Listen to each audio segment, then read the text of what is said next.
My name is Margaret Rose Thompson, and I'm 72 years old. I'm sitting here in my living room, the same room where I raised 3 beautiful children after my husband died. And I need to tell you a story. It's a story about betrayal, about family, about money, and about how sometimes the people you love the most can become strangers who want to destroy you. But it's also a story about fighting back, about proving your worth, and about never letting anyone make you feel like you're less than you are.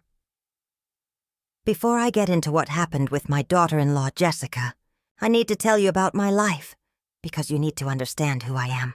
I wasn't always a 72-year-old grandmother. I was young once, full of dreams and hope, just like everyone else. I met my husband, Robert, when I was just 19 years old. He was 23, working as an electrician, and I was a secretary at a law firm. We met at a church social, and I'll never forget the way he looked at me that night. Like I was the only person in the room. We got married 6 months later, and people said we were rushing. But we knew. We just knew. We had our first child, my daughter Sarah, when I was 21.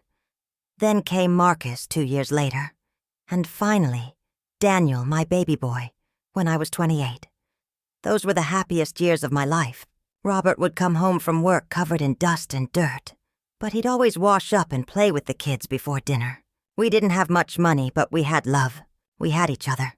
Then everything changed. Daniel was only 7 years old when Robert went to work one Tuesday morning and never came home. There was an accident at the construction site where he was working. An electrical fire. They said he died instantly, that he didn't suffer. But I suffered. Oh God, how I suffered. I was 35 years old with 3 children and a mortgage I couldn't afford. Robert's life insurance paid out $180,000, which sounds like a lot, but it had to last. I put most of it away for the kids' education and to keep the house. I got a job as a waitress at a diner downtown, working the morning shift. Then I'd come home, help the kids with homework, make dinner, and head out to my second job cleaning offices at night. I did that for 15 years. 15 years of working 2 jobs, of being so tired I could barely stand, of going without new clothes or haircuts or anything for myself so my children could have what they needed. Sarah went to college and became a teacher. Marcus became a physical therapist. And Daniel, my youngest, my baby, he became an accountant. I was so proud of them. All 3 of my children had good careers, good lives. I'd done it. I'd raised them right despite losing their father. Every sacrifice had been worth it. When I turned 50, I finally allowed myself to slow down. I quit the cleaning job and just worked at the diner. But I was smart with money. I'd invested Robert's life insurance carefully over the years. I'd saved every penny I could. By the time I retired at 65, I had $340,000 in my savings account. Not rich, but comfortable. Enough to live on for the rest of my life and maybe leave something for my kids. Now let me tell you about Jessica. Daniel met her at his accounting firm 5 years ago. She was a receptionist there, 15 years younger than him. Beautiful, with long blonde hair and bright blue eyes. She was always dressed perfectly, always smiling, always saying the right things. When Daniel first brought her home for dinner, I wanted to like her. I really did. She complimented my cooking. She laughed at my jokes. She seemed interested in our family stories. After they left, I remember thinking, finally, Daniel found someone nice. But there were little things that bothered me. Even then, the way she'd look at my house and I could see her mentally calculating its value. The way she'd ask pointed questions about whether I owned the house outright or still had a mortgage. The way her smile never quite reached her eyes when she looked at me. They got married after dating for only 8 months. It was a big fancy wedding that cost a fortune. Daniel paid for most of it, and I could see the stress on his face, but Jessica wanted everything perfect. The dress, the venue, the flowers. It all had to be exactly right. I gave them $10,000 as a wedding gift. It was a lot of money for me, but I wanted to help them start their life together. Jessica hugged me and thanked me, but later I overheard her telling her mother on the phone that it was Less than she expected from someone who owns their house outright. That should have been my first real warning, but I ignored it. I wanted to believe the best in her. She was my son's wife. She was family now. For the first 3 years of their marriage, things were okay. We'd have family dinners once a month. Jessica was always polite, always proper. But I noticed she never really talked to me. She'd talk at me about her job, her friends, her plans. But she never asked about my life, never seemed interested in getting to know me as a person. Then 2 years ago, everything changed. Daniel and Jessica showed up at my door on a Saturday morning. I was still in my bathrobe having my coffee when they knocked. "Mom," Daniel said, and he looked uncomfortable. "We need to talk to you about something." I invited them in, made them coffee, and we sat at my kitchen table. The same table where I'd helped them with homework all those years ago. The same table where Robert and I had planned our dreams for our children. "What's going on?" I asked, feeling nervous. Jessica smiled, but it was that smile that didn't reach her eyes.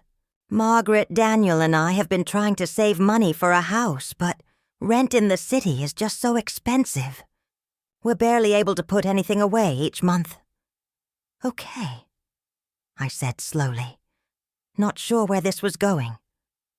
"So we were thinking," Daniel said, not meeting my eyes.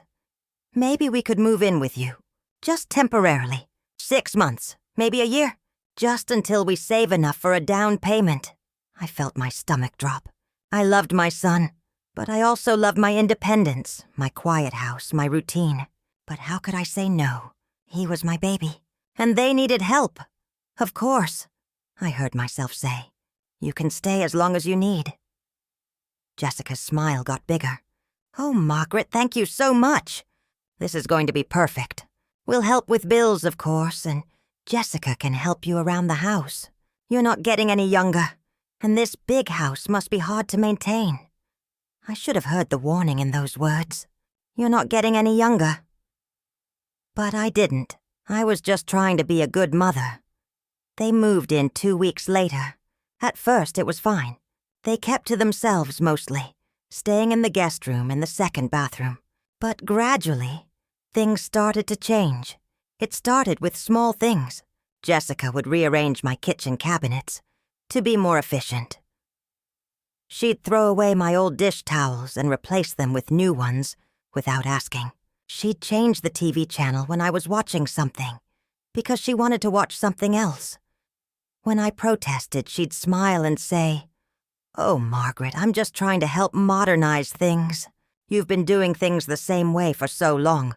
Sometimes change is good." Daniel would just shrug when I complained to him. "Mom, she's just trying to help. You know, she's very organized. It's one of the things I love about her." Then she started on my furniture. My old couch, the one Robert and I bought when we were first married. The one where I'd nursed all 3 of my babies. The one that held so many memories. She said it was outdated and smelly, and had it hauled away while I was at my book club one afternoon. I came home to find a new modern couch in my living room. Gray and sleek and cold. Nothing like my old comfortable couch. "Jessica, you can't just throw away my furniture," I said, feeling tears in my eyes. "Oh, Margaret, that old thing was falling apart. This is much better. And before you worry, we paid for it. Consider it our contribution to the house." But I didn't want their contribution. I wanted my couch. The couch where Robert used to fall asleep watching TV. The couch where my children had taken their first steps, using the armrest to pull themselves up. But it was gone. Thrown away like trash. After that, it got worse. Jessica started making comments about my memory. If I forgot where I put my reading glasses, she'd say loudly, "Oh, Margaret, you're so forgetful these days. That's the 3rd time this week you've lost your glasses." If I repeated a story I'd already told, she'd exchange meaningful glances with Daniel and say, "You told us that story yesterday, Margaret. Don't you remember?" Sometimes I wondered if I was actually becoming forgetful. I'm 72 years old. Maybe my memory really was going. Maybe I was having senior moments and didn't realize it. But then I started to notice something. Jessica was creating these moments. She'd hide my glasses and then find them in weird places, shaking her head about my forgetfulness. She'd claim I told her things I never said, then act concerned when I didn't remember. She was gaslighting me, making me doubt my own mind. About 6 months after they moved in, Jessica announced she was going to help me with my bills and paperwork, since it was getting to be too much for me. "I don't need help," I said. "I've been managing my own finances for 50 years. "Have you?" she said, and she pulled out my electric bill from last month. "Because you forgot to pay this. It was 3 days late. Daniel had to pay it so your electricity wouldn't be shut off."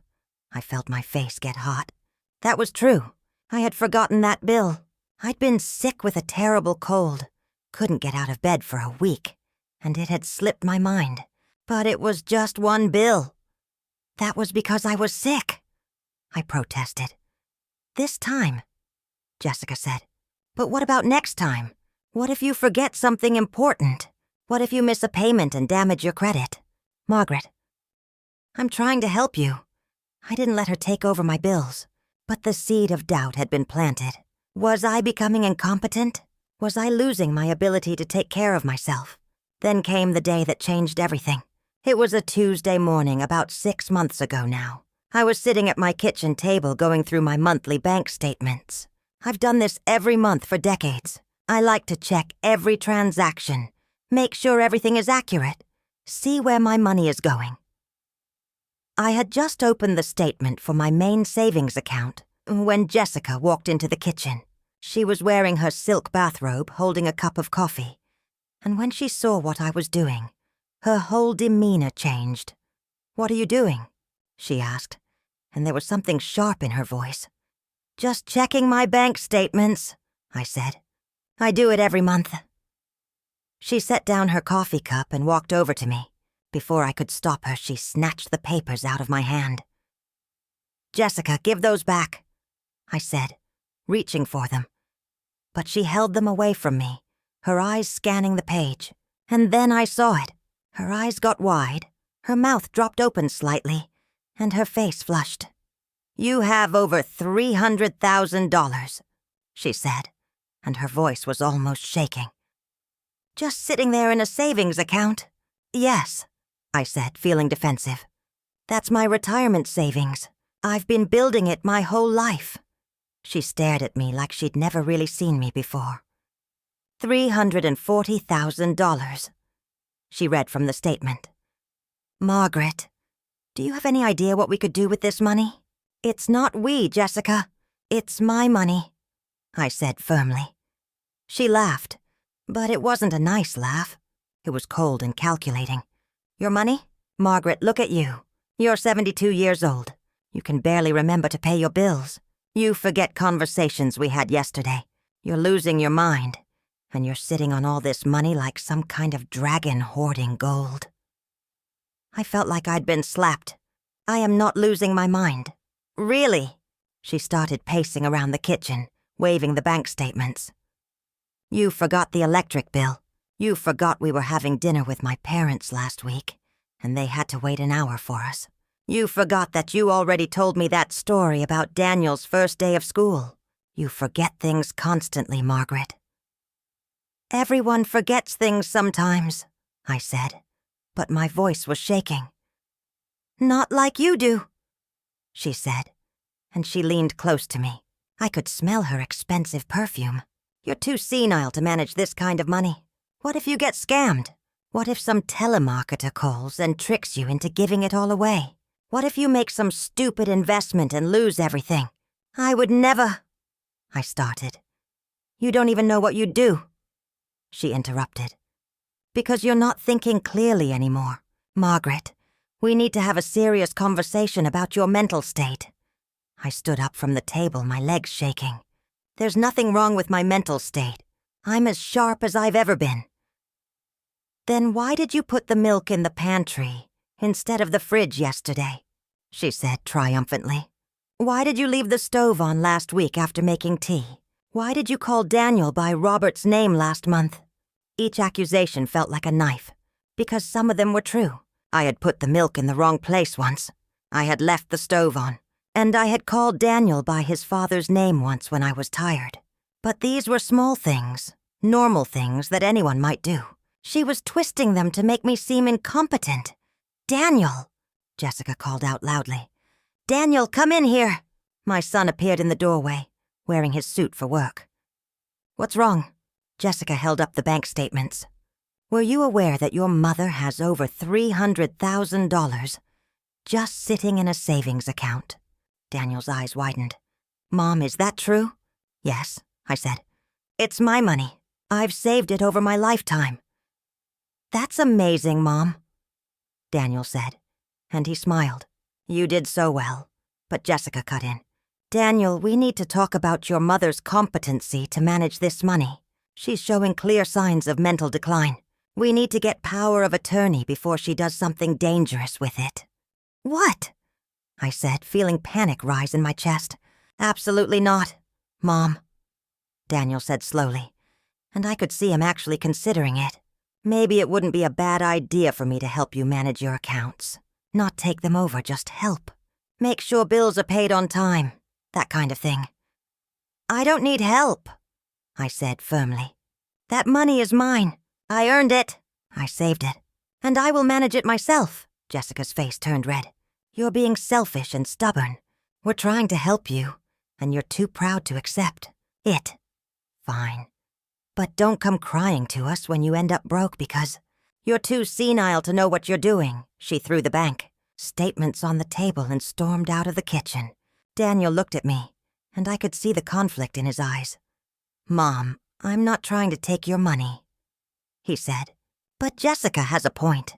You have been forgetful lately." "Daniel, I'm 72 years old. Sometimes I forget things. That doesn't make me incompetent," he sighed. "I know, Mom, I know. But just think about it, okay? Maybe it wouldn't hurt to have some help." He left for work, and I sat back down at the table staring at my bank statements. My hands were shaking. For the first time in my life, I felt truly scared in my own home. Over the next few weeks, Jessica's campaign against me intensified. She'd make comments in front of other family members about my memory problems. When we'd have family dinners, she'd tell stories about my supposed confusion and forgetfulness. Last week, Margaret couldn't remember where she parked at the grocery store, she'd say, laughing. We had to walk around the parking lot for 20 minutes, looking for her car. What she didn't mention was that it was a huge parking lot, and I'd been forced to park far away because it was crowded.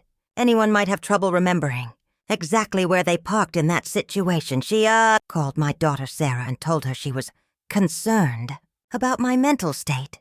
She told Marcus that they were worried about me living alone. She was building a case, creating a narrative that I was losing my mind. But the worst came 2 weeks after the bank statement incident. I overheard Jessica on the phone with her mother. I wasn't trying to eavesdrop. I'd just come home from the store, and they didn't hear me come in. "She's sitting on all this money and won't let us touch it," Jessica was saying, her voice angry. "Can you believe how selfish she is? That money should be helping us buy a house, not just sitting in some account while she drools in front of the TV all day." I stood frozen in the hallway, grocery bags in my hands. I know, Jessica continued. "Daniel's too soft on her. He feels guilty about her being a widow or whatever. But that money should be ours. We're young. We have our whole lives ahead of us. She's just going to die in a few years anyway. Why should she hoard it all?"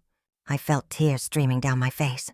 This woman, this person I'd welcomed into my home, into my family, thought I should just hand over my life savings because I was old and going to die soon anyway. "We're going to keep pushing for power of attorney," she said. "Daniel's finally starting to come around.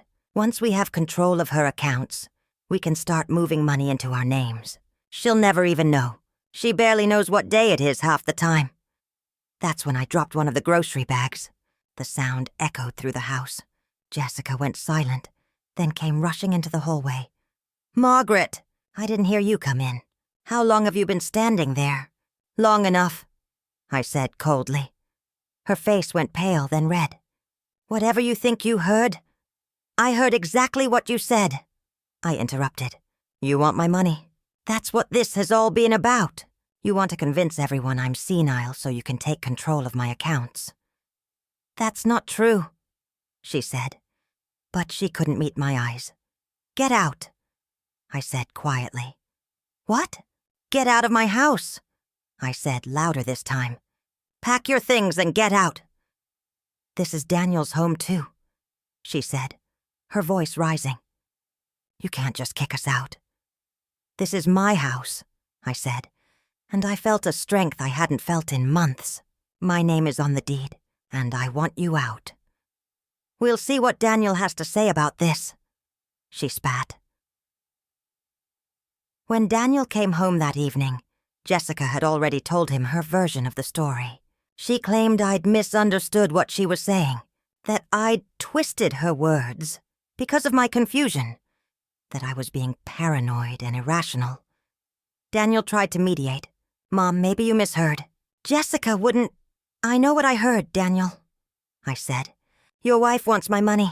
She's been building a case that I'm mentally incompetent so she can take control of my accounts. That's ridiculous, Jessica said, but she looked nervous. Is it? I said. Then why have you been hiding my glasses and claiming I'm forgetful? Why have you been making comments about my mental state to everyone in the family? Why did you suggest getting power of attorney the same day you found out how much money I have? Daniel looked between us, confusion and doubt on his face. Daniel, your mother is paranoid, Jessica said. This is exactly the kind of irrational thinking that proves she needs help. And I saw it happen. I saw my son's face change. He was believing her. He was choosing her over me. That night, I lay in bed unable to sleep. My son, the boy I'd sacrificed everything for, was siding with a woman who wanted to steal from me. The betrayal felt like a physical pain in my chest, but I'm not the kind of woman who gives up. I've survived too much, fought too hard, to let someone like Jessica break me. The next morning, as soon as the sun came up, I got dressed and drove to my lawyer's office. Richard Anderson had handled my husband's estate 35 years ago and had helped me with various legal matters over the years.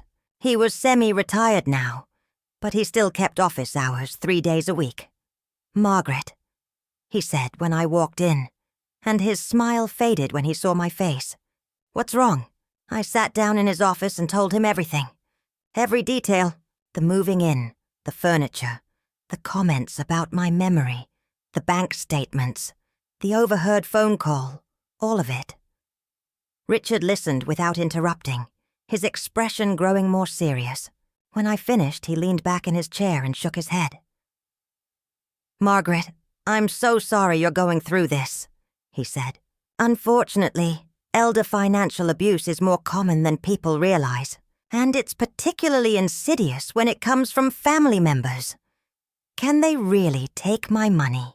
I asked, and I hated how scared my voice sounded. Not if we act now, Richard said firmly. First, we're going to lock down all your accounts with additional security measures. Then we're going to set up a trust with your daughter Sarah as the trustee. That way, even if something were to happen to you, Jessica and Daniel can't access your money without going through Sarah first. Will that be enough? I asked. We'll also update your will and create a power of attorney document that explicitly excludes Daniel and Jessica. But Margaret, there's one more thing we need to do. What? We need to prove beyond any doubt that you're mentally competent. Because if they're building a case that you're not, we need medical evidence to counter it. He picked up his phone and called someone. After a brief conversation, he hung up and smiled at me. I have a friend, Dr. James Harrison. He's one of the top neurologists in the state. Specializes in cognitive function in elderly patients. He can see you tomorrow for a full evaluation. Tomorrow? I said, feeling nervous. The sooner the better, Richard said. Trust me on this. I spent the rest of that day and all of the next morning preparing. Richard had given me information about what to expect in the cognitive evaluation. There would be memory tests, problem-solving exercises, questions about current events, all designed to assess my mental function. I barely slept that night. What if I failed? What if Jessica was right, and I really was losing my mental capacity? What if I couldn't pass these tests? But when I walked into Dr. Harrison's office the next afternoon, I felt a strange calm come over me. I'd faced harder things than this. I'd survived being widowed at 35 with 3 children. I'd survived cancer 10 years ago. I would survive this too. Dr. Harrison was a kind-looking man in his 60s with graying hair and gentle eyes. "Mrs. Thompson," he said, shaking my hand. "Richard told me about your situation. I want you to know that this evaluation is thorough but fair. Just do your best, and be honest with me." The evaluation took over 3 hours. He asked me to remember lists of words, to solve math problems, to recall details from stories he told me. He showed me pictures and asked me to identify what was wrong with them. He asked me about current events, about my life history, about my daily routines. Some of it was easy, some of it was challenging, but I gave it everything I had. When it was over, I was exhausted. Dr. Harrison smiled at me and said, "We'll have the full results in about 2 weeks, but I can tell you informally that you did very well. I'm not seeing any red flags." I felt tears of relief. "Really? Really. But let's wait for the complete analysis before we celebrate." Those 2 weeks were the longest of my life. Jessica continued her campaign, making comments, telling stories about my supposed confusion. Daniel was distant, conflicted, clearly torn between his wife and his mother. I didn't tell them what I was doing. I wanted the evidence to be complete before I confronted them. Finally, the call came. Dr. Harrison wanted to see me in his office. I drove there with my heart pounding. Richard meeting me in the parking lot for moral support. Dr. Harrison's face broke into a smile when we walked in. "Mrs. Thompson, I have excellent news." He handed me a thick report.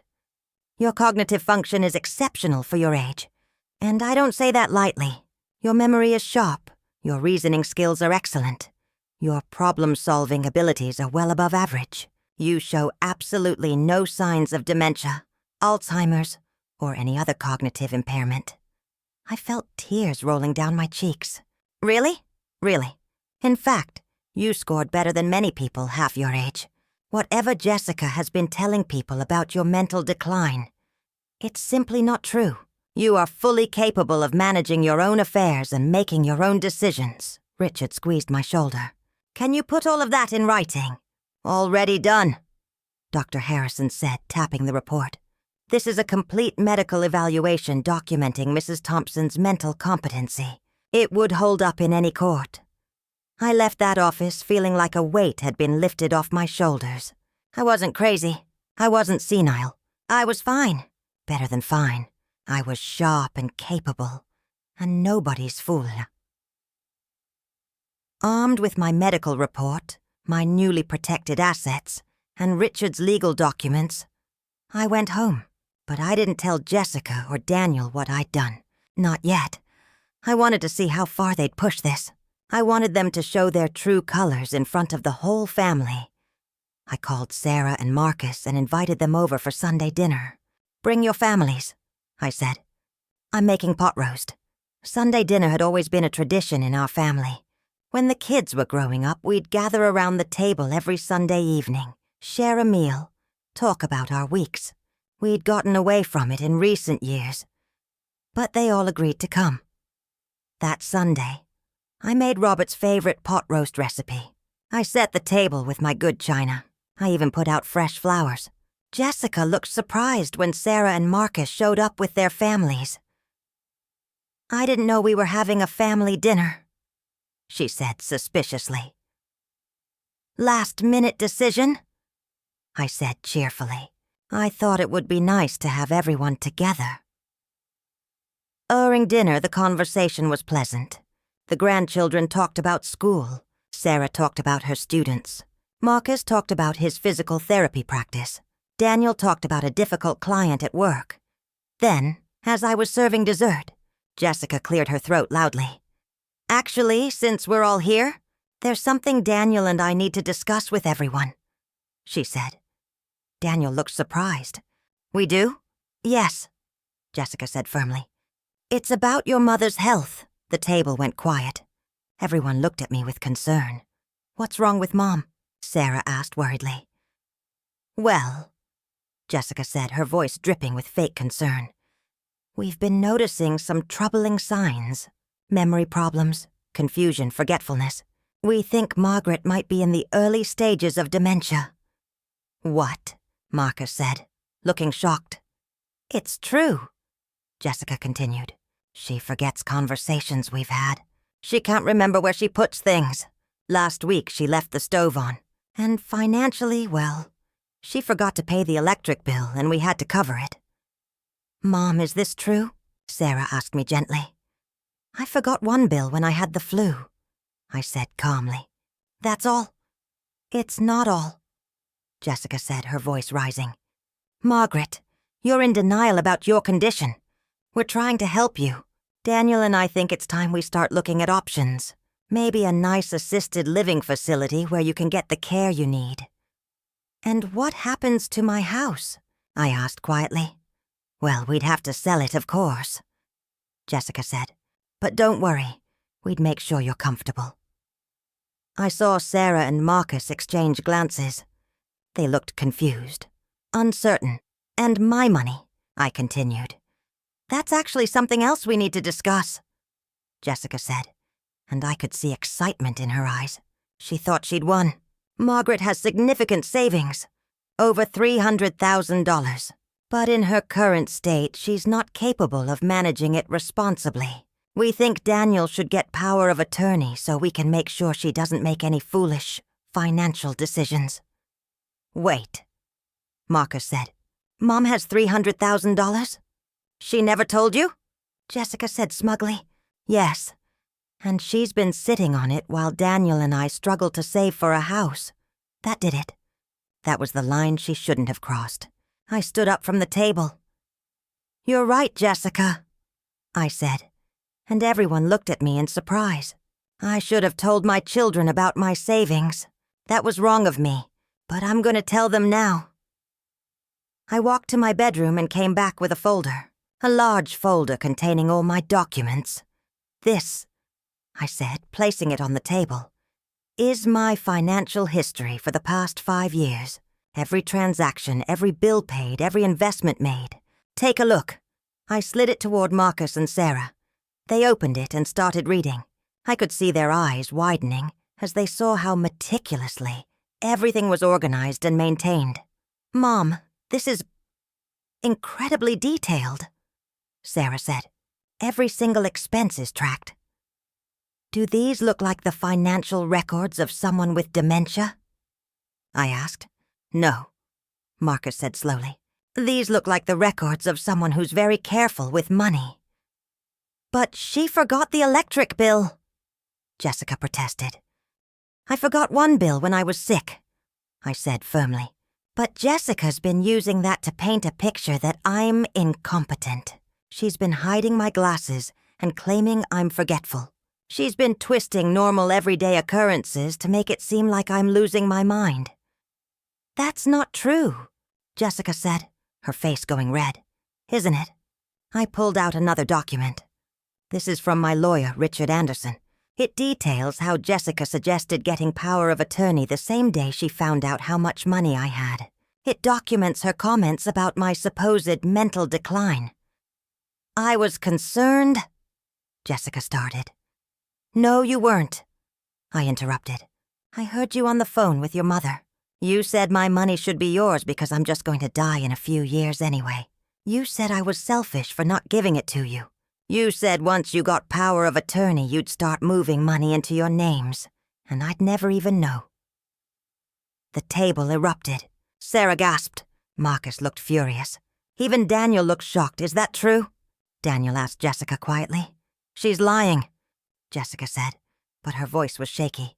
She misheard. She's confused. Am I? I pulled out another document. This is a complete cognitive evaluation from Dr. James Harrison, one of the top neurologists in the state. Would you like to know what it says?" Jessica's face went pale. You went to a doctor?" "I did," I said, "because you made me doubt myself. You made me wonder if I really was losing my mind. So I got tested, thoroughly tested." I opened the report and began reading. "Patient shows exceptional cognitive function for her age. Memory, reasoning, and problem-solving skills all test well above average. No signs of dementia, Alzheimer's, or any cognitive impairment whatsoever. Patient is fully capable of managing her own affairs and making her own decisions." The silence was deafening. You could have heard a pin drop. "In fact," I continued, "the doctor told me I scored better than many people half my age. So tell me, Jessica, how exactly am I too senile to manage my own money?" Jessica's mouth opened and closed, but no words came out. "And one more thing," I said, pulling out the final documents. "I've set up a trust. My daughter Sarah is now the trustee. I've updated my will. Everything is legally protected. So even if something were to happen to me, you won't be getting your hands on my money." I looked directly at Jessica, because this was never about concern for my well-being. This was about greed. You saw an old woman with money, and you thought you could manipulate everyone into thinking I was incompetent so you could take it. Jessica stood up so fast her chair fell over. "This is ridiculous! Daniel, are you going to let your mother talk to me like this?" For a long moment, Daniel just sat there, staring at the documents spread across the table. Then he looked at Jessica, really looked at her, maybe for the first time in months. "Is it true?" he asked quietly. "What Mom said about the phone call?" "Of course not," Jessica said. "She's making it up." "No," Daniel said slowly. "No, I don't think she is. Because now that I think about it, everything started changing right after you saw those bank statements. The comments about Mom's memory, the suggestions about power of attorney, all of it. Daniel," Jessica started. "And you know what else?" Daniel continued, his voice getting stronger. "Mom's right. I've been blind. My mother worked her entire life for that money. She raised me by herself after Dad died. She went without so I could have things. She put me through college. And you wanted me to trick her into giving us her money? That's not what I—" Jessica tried again. "Yes, it was," Daniel said, and there were tears in his eyes. "God, what have I done? Mom, I'm so sorry. Don't apologize to her," Jessica shrieked. "She's manipulating all of you. She's cutting your inheritance. She's being selfish and cruel." Marcus stood up from his chair. "Jessica, I think you need to leave. This is ridiculous," Jessica said, but she was backing toward the door. Her face was red. Her hands were shaking. "Daniel, we're leaving, now." But Daniel didn't move. He sat at the table, his head in his hands. "Daniel!" Jessica's voice was desperate now. "Are you seriously going to side with her over me? I'm your wife." Daniel looked up at her, and I could see something break in his expression. "You tried to steal from my mother. You manipulated me into doubting her. You made me betray the woman who sacrificed everything for me. How can I ever trust you again?" Jessica stared at him in disbelief. Then she looked around the table at all of us. Sarah was holding her children close, looking at Jessica with disgust. Marcus had his arms crossed, his face hard. Daniel was crying. And I just stood there, calm and strong, everything documented and proven. "Fine," Jessica spat. "Fine, you all deserve each other. This whole family is insane." She grabbed her purse from the counter and stormed toward the door. But before she left, she turned back one more time. "You're going to regret this, Margaret," she hissed. "You're a bitter old woman who's going to die alone with all that money, and nobody's going to care." "I'd rather die alone with my dignity than live as someone's ATM," I said calmly. The door slammed so hard the pictures on the wall rattled. For a moment, nobody moved. Then Sarah got up and came to hug me. "Mom, I'm so sorry. We should have seen what was happening." "I should have told you what was going on sooner," I said, hugging her back. "But I needed to be sure. I needed proof. Marcus joined the hug. You're amazing, Mom. Standing up for yourself like that. Getting the doctor evaluation, the legal documents. Everything. Then Daniel stood up. He walked over to us slowly, his face streaked with tears. Mom, he said, his voice breaking. I don't know if you can ever forgive me. I chose her over you. I let her convince me you were losing your mind.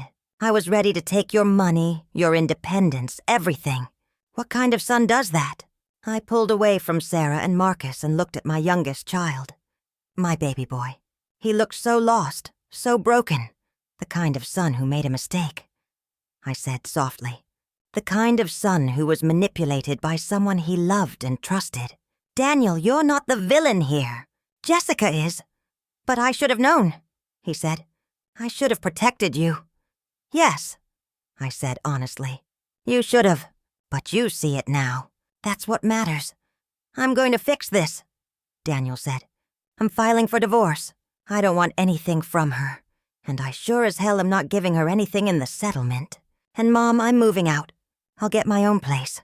I never should have agreed to move in here in the first place. That's probably for the best, I said gently. I love you, Daniel, but I need my space back. I need my home back. He nodded, understanding. Can we still have Sunday dinners after everything settles down? I smiled. Of course we can. You're my son. I love you, even when you make mistakes. The rest of that evening was quieter. We finished dessert. The grandchildren, who had been sent to play in another room during the confrontation, came back and we pretended everything was normal. Sarah and Marcus kept looking at me with new respect, like they were seeing me for the first time. After everyone left, I sat in my living room, with my new gray couch that I still didn't like, and I let myself cry, not from sadness but from relief. I'd done it. I'd stood up for myself. I'd fought back and won. The next few months were difficult. Daniel moved into a small apartment downtown. He filed for divorce and Jessica fought it every step of the way, trying to get as much money as possible. But Daniel had good lawyers, and since they'd only been married 5 years and had no children, the settlement was relatively simple. Jessica tried one more time to cause trouble. She actually called Adult Protective Services and claimed I was being financially exploited by Sarah. But when the social worker came to investigate, I showed her all my documents, the cognitive evaluation, the trust papers, the meticulously maintained financial records. The social worker actually laughed. Mrs. Thompson, you're probably more competent than I am, she said. This complaint is clearly vindictive. I'm closing the case. That was Jessica's last attempt. After the divorce was finalized, she moved to another state. I heard through the grapevine that she married someone else within a year. A man 20 years older than her, with significant wealth. I felt sorry for him, but it wasn't my problem anymore. Daniel and I slowly rebuilt our relationship. It took time. There were long conversations, some arguments, a lot of tears. He went to therapy to work through his guilt and to understand how he'd been manipulated. I went to a few sessions with him, and that helped too. About a year after that terrible Sunday dinner, Daniel met someone new.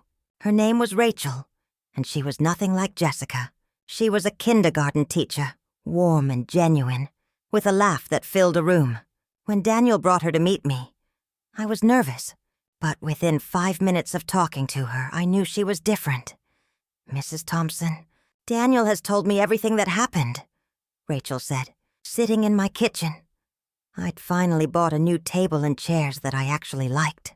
I just want you to know that I'm not interested in your money. I'm interested in your son, and I'd love to get to know you as a person, not as someone's bank account. I liked her immediately.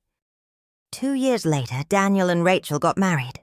It was a small ceremony, just family and close friends. Daniel asked me to say a few words at the reception, and I stood up in front of everyone and said, marriage is about partnership, respect, and putting each other first, but never at the expense of family. Rachel understands that. She's made my son happy in a way I haven't seen in years. Welcome to our family, Rachel cried. So did Daniel. So did I. Now, here I am, 5 years after that confrontation at the Sunday dinner table. I'm 77 years old. I still live in my house, the house where Robert and I raised our children, the house where I fought for my dignity and won. I still manage my own finances, thank you very much. In fact, with some smart investments over the past few years, I've grown my savings to over $400,000. Sarah is still the trustee of my trust. We have lunch every week and she updates me on her kids and her teaching career. Marcus visits at least twice a month, usually bringing his famous lasagna that he learned to make from my recipe. And Daniel comes by every Sunday for dinner, usually with Rachel, and now their 2-year-old daughter, Emily, my youngest grandchild, and absolute joy of my life. Little Emily calls me Mimi. She doesn't know the story of what happened with Jessica. She just knows that Mimi has the best cookies and tells the best stories and gives the best hugs. And that's exactly as it should be. I think about Jessica sometimes. I wonder if she's happy, if she ever thinks about what she did, if she ever feels remorse. But mostly, I don't think about her at all. She was a chapter in my life that's closed now.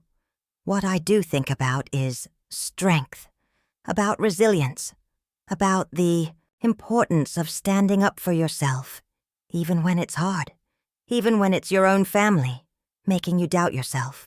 I think about all the women my age who might be going through something similar, who have children or in-laws pressuring them, making them doubt their competency, trying to take advantage of them. I want them to know, you are not alone, you are not crazy, and you have the right to protect yourself. And what's yours? Getting old doesn't mean giving up your autonomy. It doesn't mean you lose the right to make decisions about your own life, your own money, your own future. Yes, there may come a time when I do need help, when my mind or body fails, and I can't take care of myself anymore. But that time is not now. And when it does come, I'll face it on my terms, with people I trust. I learned something important through all of this. Trust is earned, not given freely just because someone married into your family. Love your children. Yes. Be kind to their spouses, absolutely. But don't ever let anyone make you feel less than you are. Don't let anyone convince you that being old means being incompetent. I worked too hard for too many years to let someone like Jessica take everything from me. And I'm proud that I fought back. I'm proud that I got the medical evaluation. I'm proud that I protected my assets. I'm proud that I stood up at that Sunday dinner and exposed the truth. Some people might say I was harsh, that I embarrassed Jessica in front of the family, that I should have handled it privately. But you know what? She was trying to steal from me. She was trying to gaslight me into thinking I was losing my mind. She was poisoning my relationship with my son. She deserved to be exposed. And more. Importantly, I needed to show my children, all of them, that I was still strong, still capable, still the woman who'd raised them through impossible circumstances. My name is Margaret Rose Thompson. I'm 77 years old. My husband died when I was 35, leaving me with 3 children to raise alone. I worked 2 jobs for 15 years. I saved every penny I could. I put all 3 of my children through college. I survived cancer. I survived betrayal.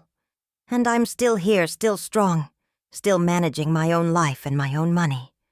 I'm not senile. I'm not incompetent.